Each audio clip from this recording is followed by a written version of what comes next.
Welcome to the Political Insider, and joining us live, always a treat to have our man on the inside, Dr. Mmusi Maimane.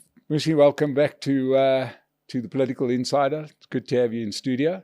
No, always great to be here, and it's my great privilege to come and just speak about this beautiful, great country that we all love. That we all love and seem to just don't want to manage it that well. Let's start off with a bit of a surprise to me is how strongly in favor you've come out of the national dialogue. First of all, Mike, I think that it's not just the government that's as the first respondent. It's South Africa in total. Now, let me not start at the governance failures. Those are obvious for all to see. And I've been on record saying there are leadership failures. It's clear. But let's take the intersect between governance failures and societal failures. Let's take GBV. Where do we begin with the question of gender-based violence? Do we start at prosecution? Or do we start at maybe a conversation about values? Because here's the problem. When I look at nations that have succeeded, let me start with the Scandinavian countries. They created a value-based culture that was written by so much of their philosophical school of thought and aligned the nation around that.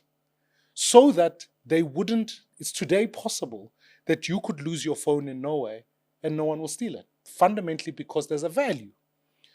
When I think about Singapore created a values consensus and they review it every 5 years for the purpose of coalescing people towards a similar direction. Now to my example about gender-based violence. Here's the first challenge. Family structures in this country where values are often transmitted. The prospects of a black child to grow up with both parents is a third. The prospect of is 30, it's just over 30%. The prospect of a white child to have both parents is about 70%. The reality is that more than half the children born in this country are born to single parents. So you have to ask yourself the question, what is, if then you can appreciate that, the last point I'd make, which is when you speak to someone like the Minister of Education and you say to them, why do kids drop out? At 40% of their kids drop out of school, you discover very quickly that in fact, the majority of the kids who drop out because there's no adult who tells them to go back to school when they fail. Now, that no policing can help. That is a function of the values. Now, is there a need for a dialogue within that context? I think that there are certain sectors of our society that must respond to that. Do I think the way the government is doing it right now is correct? No, I don't. But I've certainly been at the forefront of going, and I called for it. And therefore, I called for it because I wanted South Africa to align itself around a set of values. I think we win when we come together. Okay. I think we battle when we're fragmented. Okay, so we saw the fiasco of the first convention. Yeah. Right? Now you're going to have 1,000 people in the room with 1,000 different problems to solve, because I've learned from doing events, you don't want to give people a microphone because, my God, they'll tell you what's on their mind. And you're going to get 1,000 different opinions on everything. And you may want to talk about gender-based violence, but I want to talk about cannabis. I'm going to bring cannabis into that discussion. It's going to be a mess, and it's not going to be useful. You believe that this process must still happen. And who's going to take the minutes, and then who's going to read through those minutes, and who's going to do any implementing? I was very clear when I said the way the government is going about it is wrong. Because it's wrong, you can't have a national brainstorming session. Right. You know, as someone defined it best, they said, you know, what is the technical definition of brainstorming? Is the pooling of ignorance. And so that is perhaps the first mistake. It had no baseline documents. Okay, so why then do you support it? I supported the principle of a national dialogue. I think the mechanism can be corrected, create baseline documents, create the appropriate working groups so that we can work together, so that we can achieve the objectives we want. At least that's I think about. Yes, so, but the way the government is going about it at this point in time is incorrect. It's wrong. So do you think politically, Bosa having sided with the ANC on a VAT increase, Bosa having decided with the ANC on a national dialogue, both of which were wildly unpopular, is good political strategy? Mike, I think Your statement is incorrect. Because the question in Parliament, or even on the VAT issue, was not, do you want VAT? It was, do you want a budget? And today you don't have a VAT increase because we fought against the ANC to make sure the VAT increase was reversed. So let's get the fact correct in that regard. On the second, on the national dialogue, which party has been asking questions about its cost and how we manage this thing? We're the only ones who've been doing that work. So you have a choice, Mike, in life. The choice is this. Do you engage and fight in the room, or do you fold your arms and say, I'm going to watch this? So, and I think many people, there are many, perhaps maybe political strategies that sit things out. Watch the collapse, watch the rot, watch all of this thing happening. That's a choice. I have made a choice to say, I would rather be in there fighting day in, day out. That's why people voted and sent me to Parliament, to ask the hard questions, to go to this first national brainstorm that took place in Pretoria and interrogate. So that when tomorrow the Minister of Finance comes to my committee and says to me, we spent 21 million rands on that or whatever, I'm not sure what the figure is, I can look back and say, that's incorrect. Because I was there. I know what UNISA spent. I know what the catering looked like. I look what the facilitators are looking like. And therefore we can hold people accountable. You can run and hide or you can fight. That's a choice. Yeah. Or you could collapse the process, one would imagine.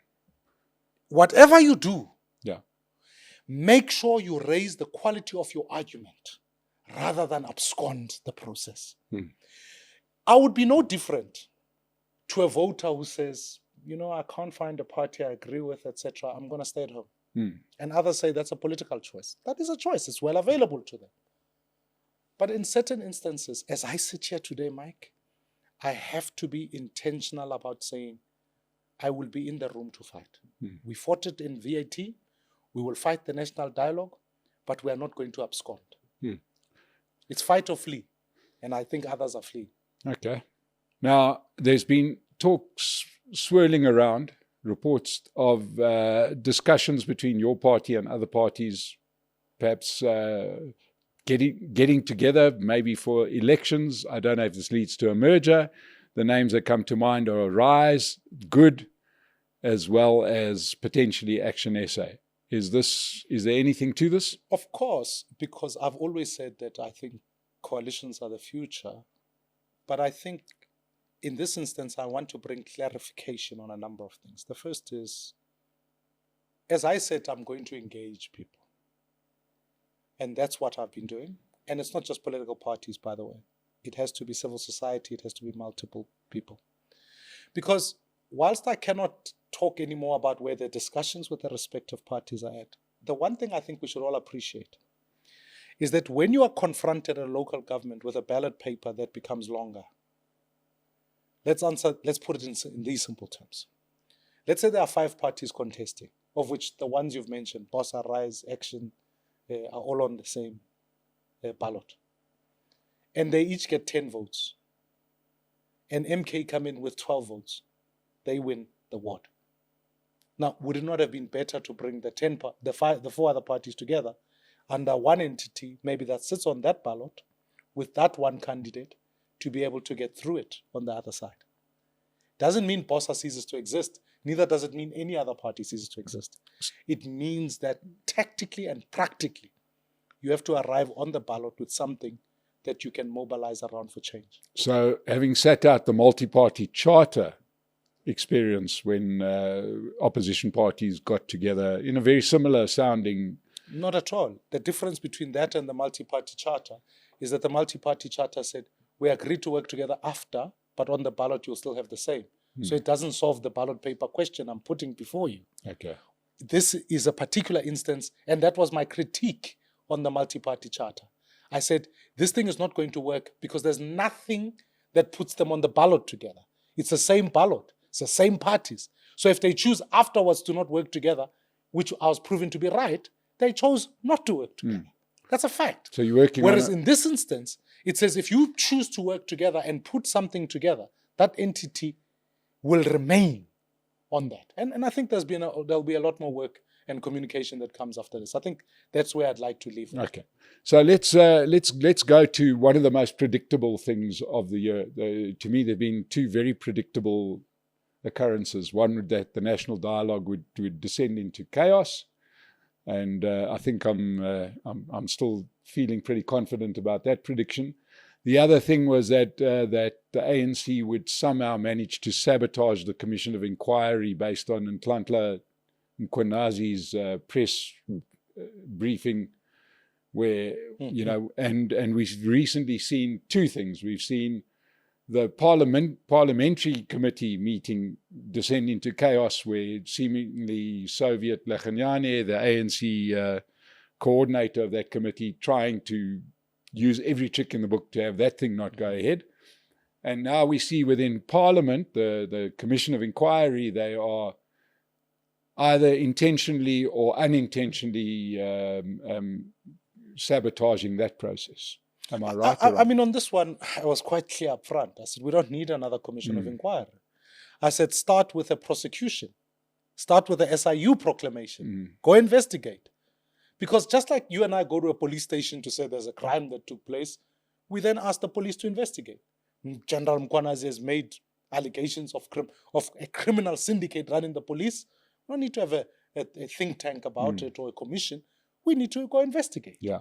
So therefore, I think philosophically that was the first thing that was wrong, because we know where commissions of inquiry all end up. I raised the second issue, which was to say this thing naturally is going to end up delayed. Because as the president announced, there'll be a report in 30 or 60 days. I looked at the president directly and said to him, President, be clear that every delay and every day is every day the police don't have a permanent leader. So what's happened now is that you've got a police minister sitting at home as a ghost worker, fully paid.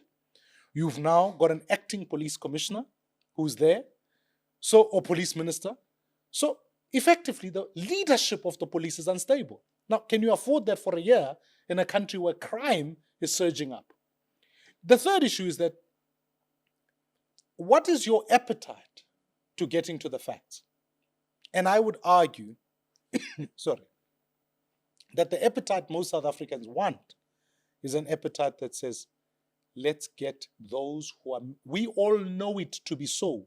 What Mkhwenazi said triggered all of us because we all know it to be so. We feel the crime. We see people who are being murdered and no one ends up in jail. We see the fact that the police are happy to accept bribes. We see all of that. And yes, there are policemen and women who are doing a great job. They wake up every day, do an honest day's living. But we can feel that there are political players who keep walking around and we watch them. Therefore, what we don't need is to ever talk about it or a commission to find out what we already are feeling. We need prosecutorial power to deliver. And the mistake here is that in the same way, in some ways, and I think when I've sobered up the debates, whether national dialogue, whether this inquiry, I've often asked myself the question, would we hold a different view on both those things were it were a different government in place? And I suspect the erosion of trust with the ANC and the liberation movement almost in many ways discredits anything else that happens post facto. So the argument must be held up front to say what we desperately need is a prosecutorial action urgently. And I've challenged the president on this issue. It's not a secret. And I think you will see more and more of these issues occurring. Now, explain to, just in the time we've got left, explain to many of the people that are watching this, that are frustrated beyond belief, that a 40% party can block the judicial process. Is this just because they're able to co-opt small parties that eventually come around to their thinking that say, yeah, we'll support this, we'll support you, and Cyril gives you a pat on the head and everybody says, okay. What stops the 60% that say they want this process to proceed from making it so? Well, because our politics are still liberation politics in many ways. And I think it's an important thing for people to understand, because you've got the ANC who's a liberation party.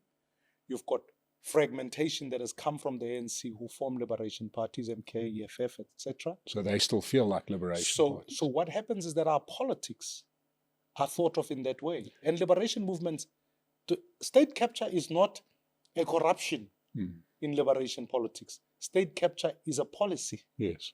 So they come in, they capture the state. And here's what they then do after that, because they mismanage the economy. You run the state as an employment agency. It firstly employs people by keeping them at home through grants. It employs civil servants by making sure people are working. And I'm not talking about teachers, nursing, but it talks about DGs and all sorts of people like that. But then the third aspect is that it employs political parties through patronage to extend its own life shelf, because staying in power is more important than serving the people. If that becomes the case and we continue along the same trajectory, we are going to keep having the discussion. Now, what is the alternative? That is the work I'm trying to do now. Because, Mike, to tell you the honest truth, for me, the actual national dialogue must be what becomes the government in 2029. That is the national dialogue. That is the national question. Because if we don't answer that question, we're going to be stuck in this morass for a long period of time. What we must rather be asking is, which South Africans can work together who share common vision about this country and its direction? Because when you ask the same question to people today, they say, well, the alternative is, what is the 60% you are describing? The 60% would then be the DA, MK, EFF, all of the above. And if you've heard them talk, they will tell you it's doomsday then.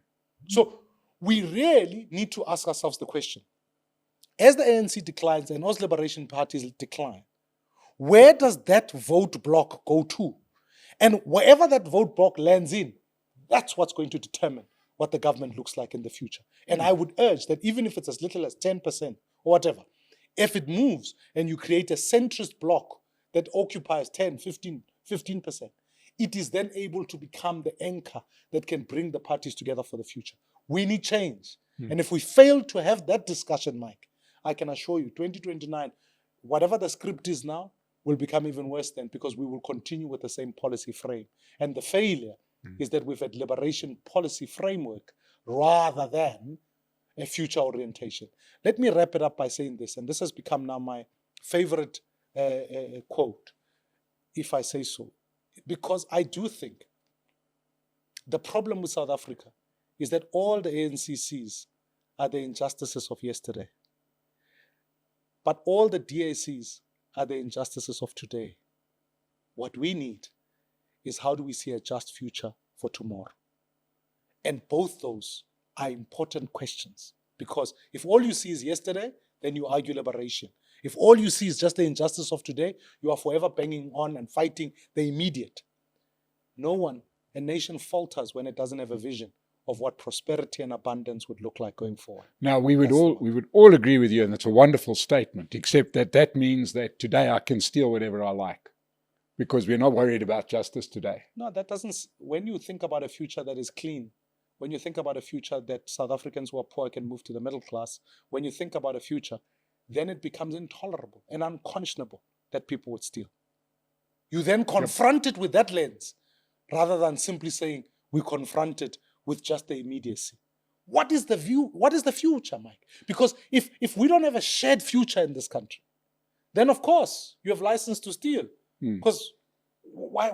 It's like a father who goes to KFC, eats outside, and then comes home to tell their kids are starving. Yes, but I'm saying, because we're going to get a mountain of comments of people that are saying, yes, but people are guilty today. Of course, they must be prosecuted. And stuff must happen today. We should have vision now for what happens now. Crime, all of those issues are solved when in your head you know what country you want to see. Because some of those issues aren't just criminal. When I talk about injustices, it's not just corruption. Some of it is everything about resource allocations. Yeah. How do you do that for the future? How do you budget differently? When I look at both the parties I've referred to, I look at their budgets and I see where they spend their monies. Some of it is just for the immediate. Where's the budget for the future? If you gave me the public purse, I might rejig the budget, because if I want to live in a safer country, I might say, you know what? I'm going to halve the cabinet and spend all that money investing in police. That's not dealing with corruption. That's prioritizing one sector of society, saying I'm going to do everything I can to fight crime. That is the future we must talk about. But we don't talk about it. So we budget in the immediate, and we're trying to adjust rands and cents here and there. That is why we are caught in this moment, and we will keep tail spinning all the way through. Well, Musi, thank you so much for coming into the studio, for sharing your views, answering the questions. To everybody that's joined us on the Political Insider, we're going to keep bringing Musi back here. We're going to keep on asking him questions we like, questions he likes, and questions we don't like and he doesn't like, and he is always game to answer. So thank you so much, Musi, for joining us. We'll see you all again on the Political Insider. Thank you.